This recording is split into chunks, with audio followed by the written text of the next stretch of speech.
सारा भारत वर्ष गोटे अमृत काल खंड चली सरदार वल्लभ भाई पटेल जी 100तम जन्म वार्षिकी को आम भारत वर्ष भूली जाइला पराधीन समय जमी चलता 100तम जन्म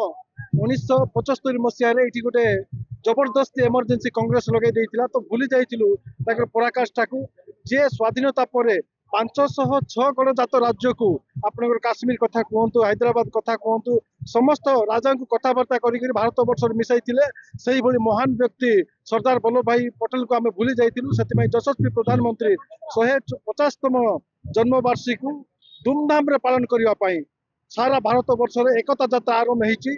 अक्टोबर 31 तारीख रु भारत गोटे विशिष्ट स्वाधीनता संग्रामी जो रक्त रंजित हो जाता टूरी नदी कूल 1942 मसीहा अगस्ट 24 तारीख दिन से ही टूरी नदी कूल पापड़ाहांडू आज नवरंगपुर जिला प्रशासन और शासन समस्त जनसाधारण तरफ एकता यात्रा आरंभ होता नवरंगपुर शेष होती।